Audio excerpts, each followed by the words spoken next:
여러분은 올 한 해를 돌이켜보면서 어때요? 감사한 일이 많습니까? 올 한 해를 돌이켜보니까 행복하십니까?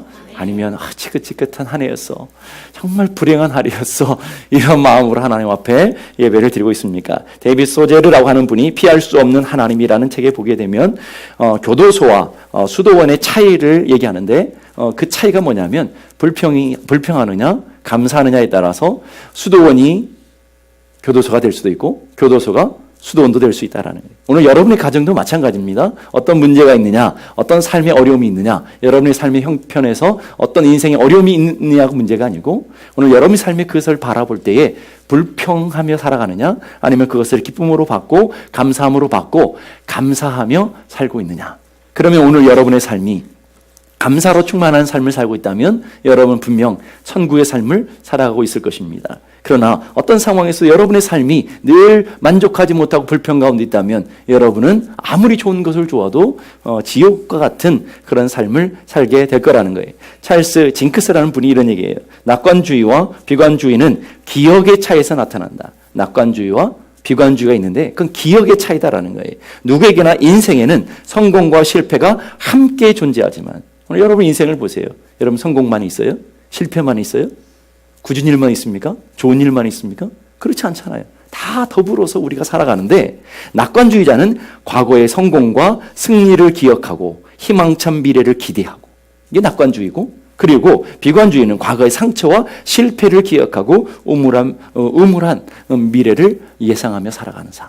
이게 비관주의라는 거예요. 오늘 여러분은 어때요? 어느 쪽에 속합니까?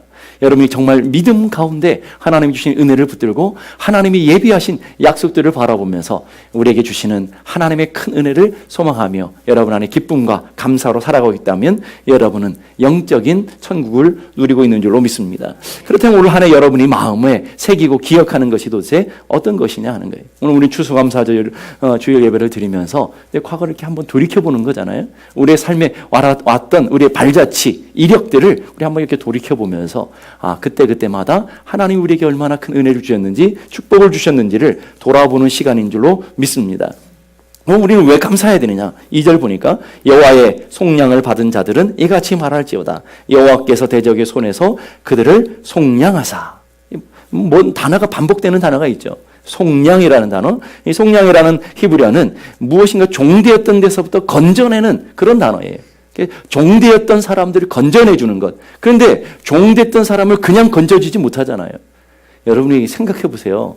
여러분이 종을 갖고 있는데 누가 달라고 그러면 그냥 주겠어요? 줄 태세로 저를 보시는데, 아니 종이 있는데 그한테 줘 그러면 주겠냐고요? 아니죠. 그러면 어떻게 할 때 주나요? 대가를 지불할 돈을 속량의 가치를 줄 때에 그 종을 풀어주는 거죠. 그게 바로 속량이라는 단어인 거예요. 이 하나님께서 우리를 어떤 종된 상태에서부터 우리를 건져내셨는데, 그 건져내심이 그냥 건져내신 게 아니라 하나님의 어떤 큰 대가를 지불하고 건져내셨다라는 거예요. 신명기 7장 8절 다 같이 읽어보십시다. 시작. 여호와께서 다만 너희를 사랑하심으로 말미암아 또는 너희의 조상들에게 하신 맹세를 지키려 하심으로 말미암아 자기의 권능의 손으로 너희를 인도하여 내시되 너희를 그 종 되었던 집에서 애굽 왕 바로의 손에서 속량하셨으니. 여기서 또 나오는 단어가 뭐예요? 속량이라는 단어죠. 그 속량이 어디서부터요? 애굽 왕 바로의 손에서부터, 애굽의 종되었던 바로라고 하는 사단의 종되었던 그 사람에서부터 건져내셨다고 그랬어요. 그런데 어떻게 해요? 무엇으로? 여러분이 열심히 노력해서요? 여러분이 예쁘고 깨끗해서요? 아니잖아요. 뭐라고 얘기하냐면 이 세 가지를 얘기하죠. 첫 번째는 여호와께서 다만 너희를 사랑하심으로 말미암아, 하나님의 사랑, 하나님의 긍휼로 말미암아 우리가 건져지게 되었다. 이 첫 번째 얘기하시는 것이고, 두 번째가 뭐냐면 너희의 조상들에게 하신 맹세로 말미암아. 맹세가 뭐예요? 언약이에요. 하나님이 하신 언약을 지키기 위해서 속량하셨다. 세 번째는 자기의 권능의 손으로 너희를 인도하셨다. 어떤 도움을 받지 아니하고 하나님의 전적인 권능으로, 하나님의 전적인 힘으로 여러분들을 대속해 주셨다. 이게 하나님이 주시는 은혜라는 거예요. 그래서 이 모든 것들이 통찰적으로 얘기하면 하나님의 전적인 은혜, 하나님의 전적인 사랑 때문에 구원받게 되었다. 그래서 1절로 가보십시다. 그래서 1절 다 같이 시작. 여호와께 감사하라. 그는 선하시며 그 인자하심이 영원함이로다. 여호와께 뭐 하라고요? 감사하라. 왜? 우리를 속량하신 그 은혜 때문에. 근데 그 속량했는데 여러분의 노력이 단 0.1%도 여러분의 어떤 대가가 단 0.01% 들어가지 아니하고 전적인 하나님의 은혜로, 전적인 하나님의 긍휼로. 그래서 그 단어가 인자하심이, 인자하심이라는 단어가 헤세드라는 단어인데, 이 단어는 아주 독특한 구약에 쓰여지는 단어인데, 하나님의 그 한량없으신 사랑, 하나님이 헤아릴 수 없는 그 넘치는 은혜, 하나님의 값없이 주어지는 그 전적인 그 은혜를 헤세드라는 단어를 써요. 그러니까 오늘 하나님께 감사하라. 왜요? 우리를 속량하셨는데 그 속량함이 무엇으로 시작됐다고요? 하나님의 인자하심이 영원하심으로, 하나님의 인자하심으로 말미암아 우리가 구원받기 때문에 하나님 앞에 감사해야 된다. 아멘. 오늘도 여러분 안에 하나님의 구원의 놀라운 역사가 일어나는 줄로 믿습니다. 무엇으로요? 전적인 하나님의 은혜로. 우리는 하나님의 은혜로 값없이 구원받은 자가 되었으니까 얼마나 감사합니까? 별로 감사 안 하시는 것 같아요. 예? 요한일서 4장 9절 다 같이 읽어보십시다. 시작. 하나님의 사랑이 우리에게 이렇게 나타난 바 되었으니 하나님이 자기의 독생자를 세상에 보내심은 그로 말미암아 우리를 살리려 하심이니라. 자, 하나님의 사랑이 어떻게 나타났다고요? 독생자를 주시면서, 독생자를 죽이시면서 우리를 구속, 속량하시는 은혜로 하나님의 사랑이 보여졌다라는. 별로 감탄을 안 하시네요. 예? 늘 들었던 말씀이라 가지고, 그렇죠? 우리 속에 이제 인이 박혀가지고 또 그 얘기구나, 그 얘기를 하려고 하시는 거구나 하는 생각이 드는데, 이게 우리의 삶에 얼마나 놀라운 은혜인 줄 여러분 아십니까? 아들을 주셔서, 아들을 대가로 지불하셔서 우리를 사셨어요. 그래서 마틴 루터는 이것을 십자가에서 위대한 교환, 체인지라고 그랬어요. 위대한 교환이 뭐냐면 그리스도의 우리가 받을 저주를 그리스도께로 다 짊어지게 하시고 우리가 그리스도의 그 영광과 그리스도의 평강을 우리에게 주어지는 사건. 그리스도께서 우리를 위하여 저주를 받은 바 되사 율법의 저주에 우리를 속량하셨으니, 율법의 저주가 있는데 그 저주를 누가 받으셨다고요? 예수 그리스도께서 받으시고 그 저주에서부터 우리를 뭐 했다고요? 건져내 주셨다라는, 이게 즐거운 하나님의 위대한 교환이라는 거예요. 예수님 십자가에서 내 모든 죄와 허물, 연약함, 실패, 어리석음 모든 것을 다 가지시고 짊어지시고 죽으셨어요. 그 대신에 우리들에게 그 죄와 허물과 영원한 형벌을 받아야 될 우리들에게 대신 전가해 준 거 있는데, 대신 우리에게 전해 준 게 있는데, 하나님의 그 거룩하심, 용서, 영광, 지혜, 생명, 사랑, 풍성함, 아멘 할 때까지 하려고 그러는데 그 엄청난 하나님의 그 부요하심, 그 하나님의 엄청난 그 존귀하고 거룩한 은혜들을 우리에게 거저 주어졌다라는 거예요. 감사하지 않으세요? 다 공짜니까 그냥 싸구려 같아 보여요.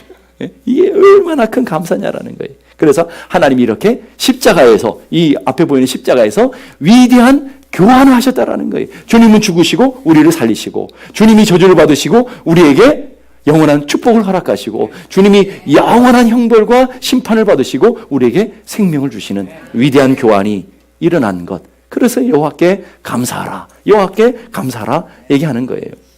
뭐 어떻게 속량했느냐면 그리스도 예수 안에 있는 속량으로 말미암아 하나님의 은혜로 값없이, 뭐 합시요?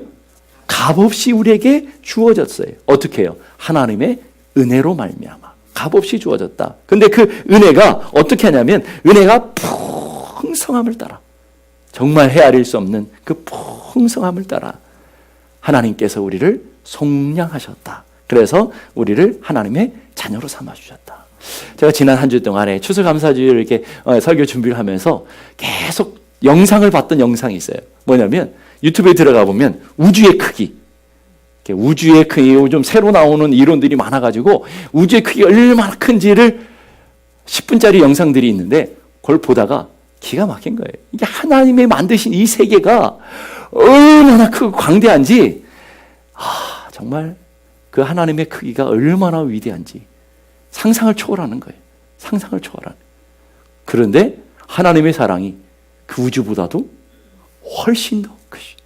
여러분을 사랑하시고 여러분을 대속하신 그 사랑이 그 우주보다도, 우주가 별로 안 다가오니까 별로 이게 그 우주보다도 더 저는 한 주 동안 얼마나 감사했는지 몰라요. 이 우주를 만드시고 이 우주를 다스리시는 그 하나님이 그 우주 속에 우리를 보니까 먼지가 뭐예요? 그냥 아예 없어요. 없음.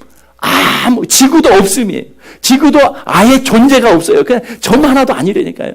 그 우주 속에 은하수 속에 지구에 점 하나도 없어요. 그런데 그 은하수 같은 이 은하수가 은하수만큼이 돼요. 근데 은하수만큼 많은 은하수가 은하수만큼 있는데 그게 또 은하수만큼이 돼요. 여기 요즘 새로 나오는 이론이래요. 그 말은 무슨 말이냐면 지들도 모른다는 말이에요. 그래서 천문학자들이 두 개의 반응으로 반응된대요. 하나는 완전히 하나님의 크심을 발견하면서 그 하나님의 크심 앞에 하나님 앞에 자복하며 겸손해지든지 아니면 인생이 너무 허무해져가지고 그 큰 앞에 우리 존재가 너무 허무해가지고 자살하는 사람 많든지 둘 중에 하나더라는 거예요.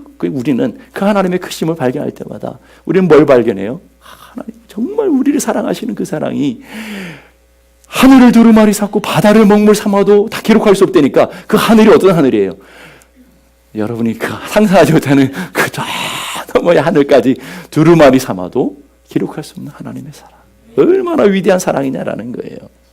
그러니 우리가 감사하지 않을 수 없겠.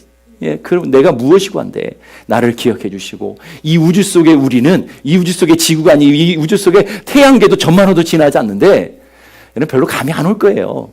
지구와 달과의 거리가 38만 킬로래요. 이게 계산도 안 38만 킬로.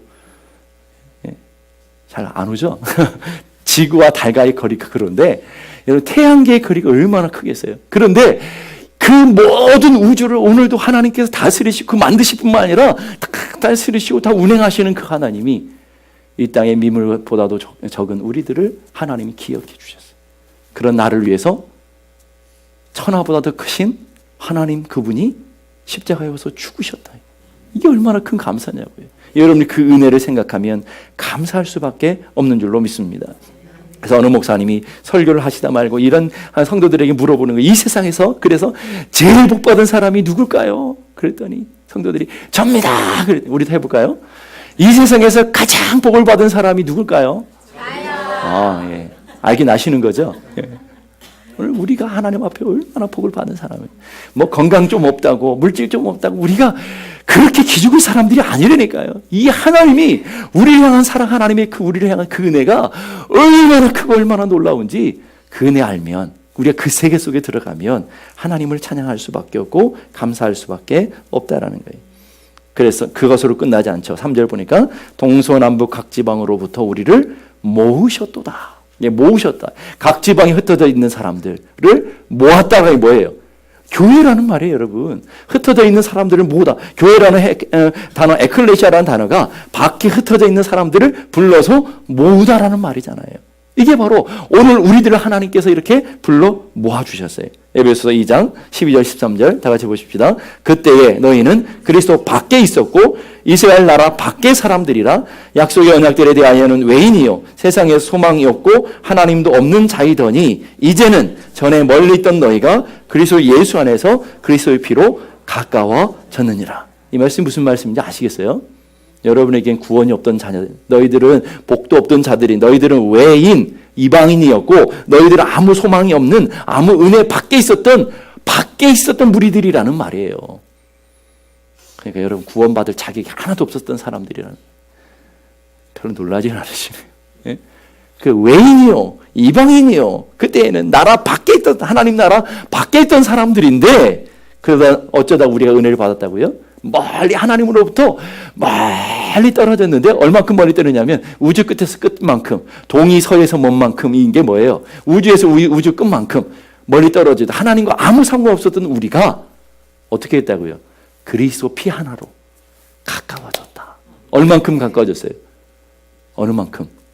자녀만큼 가까워졌죠. 자녀만큼 하나님의 자녀로 가까워졌어요. 자, 에베소 2장 19절 보십시오. 다 같이 시작. 그러므로 이제부터 너희는 외인도 아니요 나그네도 아니요 오직 성도들과 동일한 시민이요 하나님의 권속, 하나님의 자녀들이라는 말이에요. 이게 얼마나 놀라운 은혜냐라는 거예요. 그래서 오늘 시편 기자는 그것을 기적이라고 표현하고 있어요. 기적. 8절 보십시다. 8절 다 같이 시작. 여호와의 인자하심과 인생에 행하신 기적으로 말미암아 그를 찬송할지어다. 자, 여러분들은 기적의 산 증인이시라면, 여러분은 기적의 주인공이시라면, 감동을 안 하시네요. 예? 여러분은 기적의 주인공이신 줄로 믿습니다. 하나님이 그 기적을 베푸셨다는 말이에요. 하나님의 가장 큰 기적이 뭐라고요? 여러분들이 구원받은 사건. 이게 가장 큰 기적이에요. 병 나는 사건도 아니고, 여러분이 돈벼락 맞는 사건도 아니고, 여러분이 사업이 잘 되는 그런 사건이 아니고, 여러분의 인생의 가장 큰 기적은 어쩌다가 내가 하나님을 믿게 되었고, 어쩌다가 내가 그 예수 그리스도로 말미암아 하나님의 자녀의 권세를 갖게 되었는지 여러분 아세요? 모르죠. 저도 몰라요. 예? 너무 신비한 일이에요. 그러니까 오늘 시편 기자는 뭐라고 그래요? 이게 하나님이 행하신 기적이다. 하나님의 인자하심, 인생에 하신 기적. 도무지 우리 인간으로 알 수 없는 신비하고도 놀라운 일이다. 라고 얘기하는 거예요. 그 은혜를 맛본 사람들의 삶이 어떨까요? 좀 돈이 좀 없다고, 질병 좀 있다고, 인생에 뭐가 무너졌다고 낙심하고 절망할까요? 그 은혜를 맛본 하박국은 이렇게 고백하죠. 하박국 3장 17절 보니까 비록 무화과나무가 무성하지 못하며 포도나무에 열매가 없으며 감람나무에 소출이 없으며 밭에 먹을 것이 없으며 우리의 양이 없으며 외양간에 소가 없으며. 자, 처음부터 끝까지 뭐예요? 다 없으며 돈도 없고 옷도 없고 사람도 없고 평안도 없고 뭐도 없고 그렇잖아요.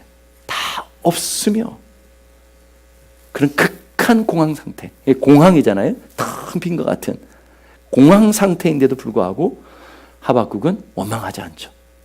다 없어요. 없으며 돈도 없고 사람도 없고 나를 인정해주는 사람도 없고 나를 칭찬해주는 사람도 없고 나를 알아주는 사람도 없고 사람들도 없고 이게 다 없으며 근데 뭐 하나로요? 그 다음에 보니까 18절 보십시다. 시작. 나는 여호와로 말미암아 즐거워하며 나의 구원의 하나님으로 말미암아 기뻐하리로다. 누구로 말미암아? 하나님. 어떤 하나님? 나의 뭐 하는 하나님? 나를 구원하신 하나님. 나를 구원하셔서 나의 아버지 되시는 그 하나님으로 말미암아 기뻐하고 즐거워하리로다. 여러분, 여러분의 고백이 됐으면 좋겠어요. 오늘 한 해를 돌아보면서 왜 이렇게 없는 게 많고 사람들하고 비교하니까 뭐 내가 초라한 것 같지만 그것으로 초라한 것이 아니라 내게 있는 가장 크신 은혜, 기적과 같은 하나님의 은혜, 그 하나님으로 인해서 나는 기뻐하리로다. 근데 오늘 이 하박국의 18절에 나는이라는 단어 앞에 히브리 원문에는 또 단어 하나가 있어요. 그러나라는 단어. 이 그러나라는 단어를 왜 빼버리는지 모르겠어요. 굉장히 중요한 단어. 지금 없고 없지만 그러나 나는 여호와로 말미암아. 그러나 나는 여호와로 말미암아. 비록 무화과나무가 무성치 못해도 그러나 나는 여호와로 인하여. 포도나무 열매가 없으나 그러나 나는 여호와로 인하여. 나는 건강하지 못해도 그러나 나는 여호와로 인하여. 나는 돈이 좀 없어도 그러나 나는 여호와로 인하여. 내 삶이 행복하지 못한 것 같으나 그러나 나는 여호와로 말미암아. 그러나 여호와로 인하여. 이게 오늘 우리들의 고백이 돼야 될 줄로 믿습니다.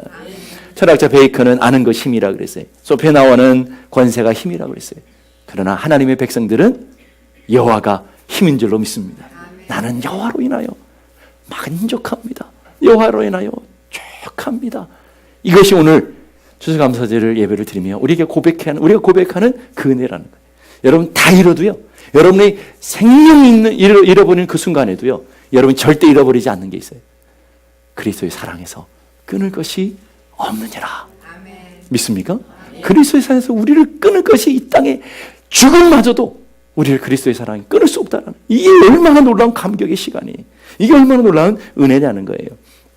제가 아는 어떤 목사님이 두 자녀가 있는데 자녀에게 물어봤대요. 첫째에게 물어봤더니 너 아빠가 좋으냐? 그랬더니 뭐 당연히 애들이 예 좋아요. 이게 애들이 더 똑똑하거든요. 아니라도 좋아요 그래요. 예, 좋아요 그래요. 너 왜 좋니? 그랬더니 아빠는 잘생기고요. 아빠는 친절하고요. 아빠는 설교도 잘하고요. 아빠는 나를 잘 도와주고요. 꼭 제 얘기 같지 않으세요? 그랬대요. 둘째한테 물어봤더니 둘째가 넌 아빠가 좋으니? 그랬더니 그럼요. 뭐 그런 걸 물어보냐는 식으로 아니 아빠 좋아요. 그래서 그럼 넌 왜 아빠가 좋으니? 고민도 안 하고 그냥요. 그래. 그냥.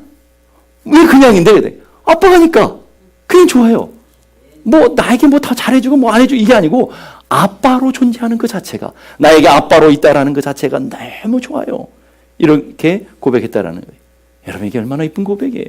그렇잖아요. 진짜 진리를 아는 자녀 아니겠어요? 진리를 아는, 아빠가 있기 때문에 감사한 것이고 부족하고 무능한 인간 아빠지만 그냥 감사한 거예요. 그런데 은혜와 긍휼이 풍성하신 그 하나님이 우리의 아버지가 되신다. 여러분의 얼굴이 행복해져야 되는 거예요. 그 하나님, 우리의 아버지, 천지의 주제가 되시는 그 하나님, 전능하시고 광대하신 그 하나님이 나의 아버지가 되신다. 내가 그 하나님의 자녀가 되었다. 이게 얼마나 큰 축복이냐라는 거예요. 왜냐하면 우리의 삶에 놀라운 은혜는 그 큰 하나님이 주어지는 그런 것들이 아니라 그 하나님이 최고의 큰 축복이라는 거예요. 우리 한번 따라해 봅시다. 구원이 가장 큰 선물이다. 다시 한번, 하나님이 가장 큰 축복이다. 옆에 분하고 인사하십시다. 구원이 가장 큰 선물입니다. 다시 한번, 하나님이 가장 큰 축복입니다. 맞습니까? 예. 제가 왜 이렇게 시키는지 아시죠? 예. 그래야 여러분이 기억하니까. 그것만이라도 좀 잊지 말라고. 하나님이 내 인생의 가장 큰 축복이에요. 여러분 다 얻어도 세상에 얼마나 부유하고 얼마나 많은 것을 가진 사람들이 많아요. 그러나 다 가져도 하나님 없는 사람은 가장 가난한 사람이고요. 다 없어도 하나님이 있는 사람이 가장 부유하고 축복된 사람이에요. 그걸 언제 알까요? 천국 가보면 알아요. 여러분이 이 땅에 있는 다 모든 것들은 하나도 못 가져간다니까요. 그런데 가져갈 수 있는 게 하나가 있어요. 내가 하나님 사랑하는 것, 하나님 믿는 것, 그거 하나 가는 거예요. 그러니 천국 가보면 우리가 얼마나 부자라는 걸 아실 거 아니겠어요? 그러니까 여러분 저 무시하지 마시라고요. 제가 얼마나 부자인데, 얼마나 위대한 사람인데, 그렇잖아요? 여러분 주변에 있는 사람들, 여러분 돈 없다고, 얼굴 좀 못생겼다고, 건강하지 못하다고 무시하면 안 되는 거예요. 왜? 그 속에는 세상으로 품을 수 없는 엄청난 하나님의 보화를 갖고 있잖아요. 그래서 질그릇에 뭘 가졌다고요? 보화. 그 보화가 뭐예요? 예수 그리스도를 가진 자. 우리 모두가 다 그런 자들인 줄로 믿습니다. 근데 구원으로 우리는 그 은혜로 끝나지 않는다니까요. 하나님의 자녀들은 그 축복으로 끝나지 않아요. 로마서 8장 32절 다 같이 보십시다. 시작. 자기 아들을 아끼지 아니하시고 우리 모든 사람을 위하여 내주시니가 어찌 그 아들과 함께 모든 것을 우리에게 주시지 아니하시겠느냐. 믿습니까? 주신다는 말이 안 준다는 말이에요. 예, 누구를 주시니가? 아들을 주셨으면, 아들이 가장 큰 건데 가장 큰 축복을 우리에게 주시니까 그 아들에 비하면 먼지만도 못한 그 축복을 우리에게 주시지 않겠느냐. 우리의 기도를 응답해 주지 않겠느냐. 여러분 믿으세요? 좀 그 믿음으로 좀 담대했으면 좋겠다.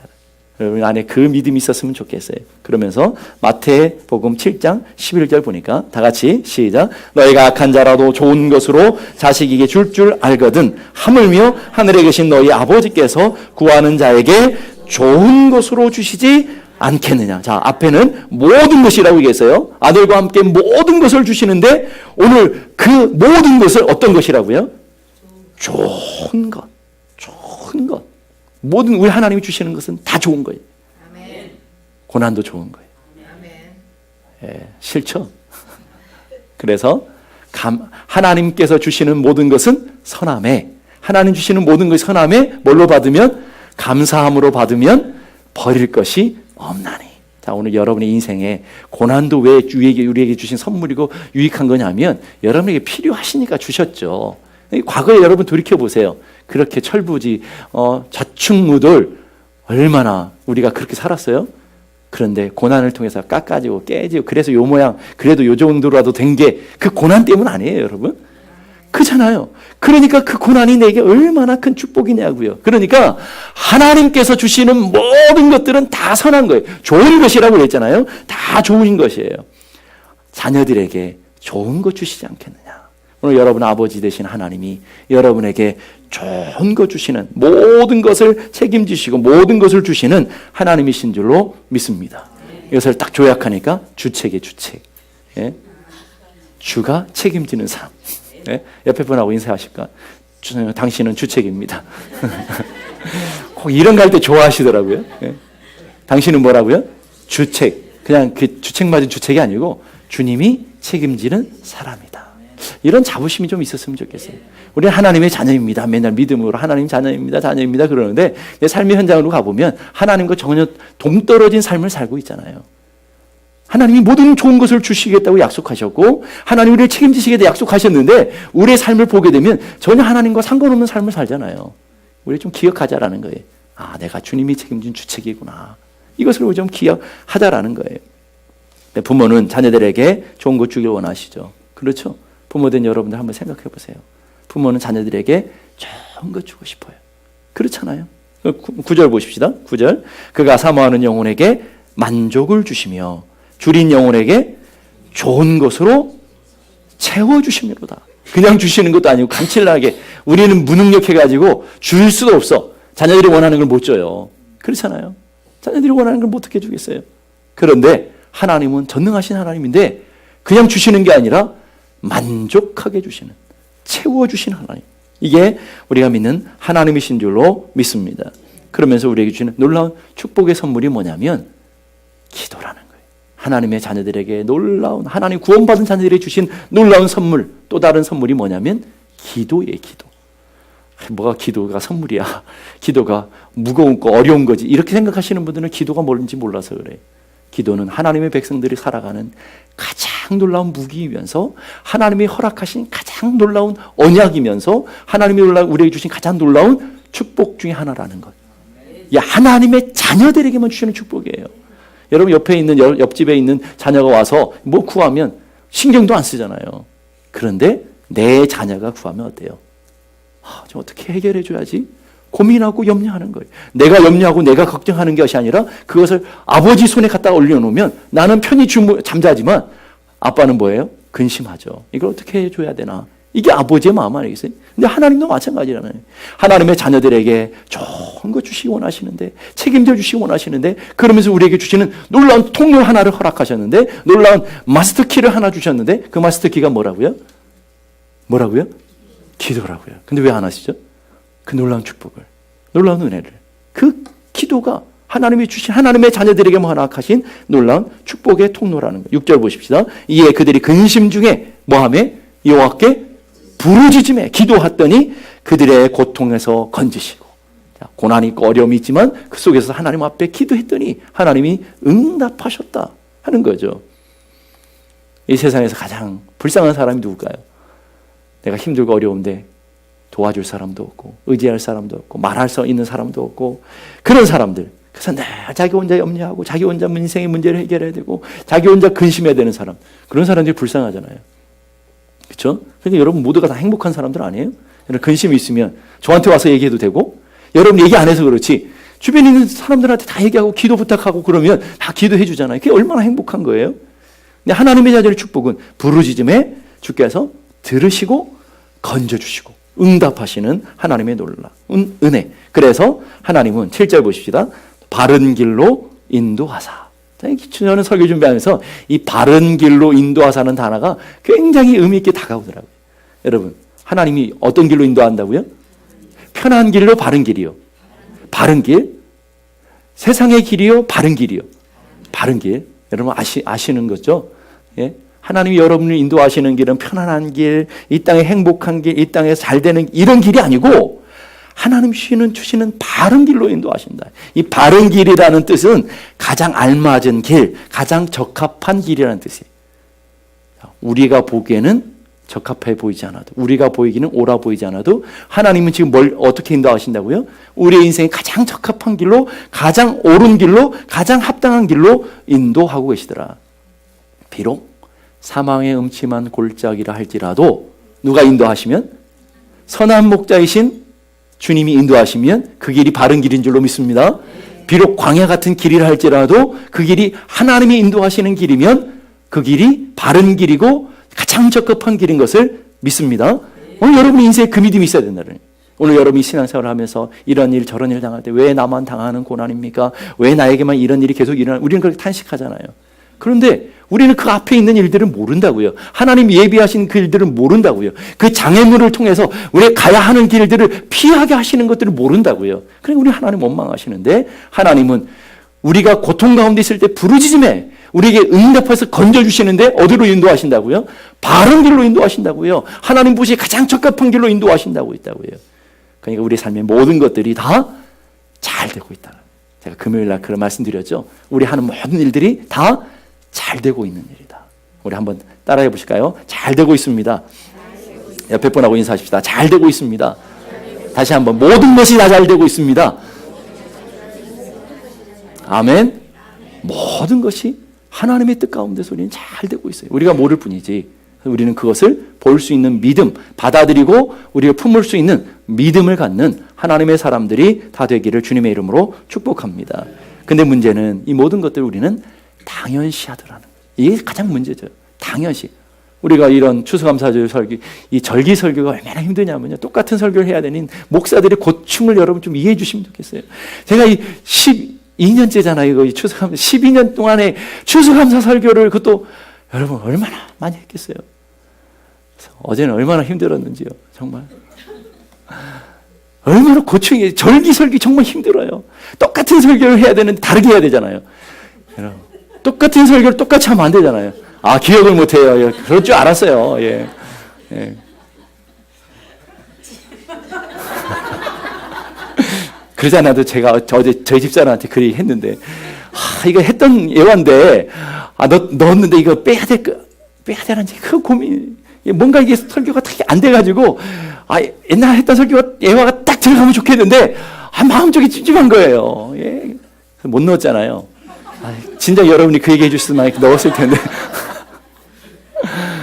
여러분, 우리 삶에 하나님 주시는 은혜가 얼마나 커요. 얼마나 크냐. 근데 우리는 당연시하더라는 거예요. 맥스 루케이들 목사님 이런 얘기. 마귀는 당신을 파멸시킬 때 당신에게서 아무것도 빼앗을 필요가 없다. 왜냐하면 당신이 모든 것을 당연한 것으로 여기게끔 만들면 모든 게 끝나기 때문이다. 마귀가 우리를 인도하는데 어떻게 인도한다고요? 당연한 거야. 당연한 거지 뭐. 이렇게 받아들이는 것이 가장 무서운 영적인 무감각이라는 거죠. 여러분, 영적인 무감각이 뭐라고 그랬어요? 영적 문둥병이라고 그랬죠. 감각이 없는 것. 이게 얼마나 무서운 거예요. 여러분의 삶에도 하나님의 은혜가 은혜를 깨달아지지 않는 것. 추수감사절 했는데도 또 추수감사절이지 뭐. 맨날 하는 것. 이게 영적인 무감각인 거죠. 그게 마귀가 원하는 전략이라는 거예요. 그래서 송명희 시인이라고 하는 분이 범사에 감사라는 시를 썼는데, 송명희 시인 아시죠? 중증장애인 시인이 이런 얘기했어요. 감사절에만 감사하는 자여 범사에 감사하라. 예? 감사절에만 감사하는 자여 범사에 감사하라. 고난주간에만 주의 고난을 묵상하는 자여 주 죽으심을 언제나 기억해라. 위급할 때만 기도하는 자여 쉬지 말고 기도하라. 기쁠 때만 기뻐하는 자여 항상 기뻐하라. 우리는 항상 기뻐하기 위해서, 항상 감사하기 위해서, 범사에 감사하기 위해서, 언제나 쉬지 않고 기도하기 위해서 우리가 이런 귀한 절기들을 즐겨가는 것들을 여러분 기억하셔서, 하나님이 나를 책임지시는 자고 내가 하나님께서 허락하시는 그 엄청난 하나님을 품고 살아가는 놀라운 축복을 받은 자라는 것들을 꼭 기억하며 오늘 하루도 풍성한 감사로 여러분이 살아가는 복된 은혜가 있기를 주님의 이름으로 축복합니다. 기도하십시다.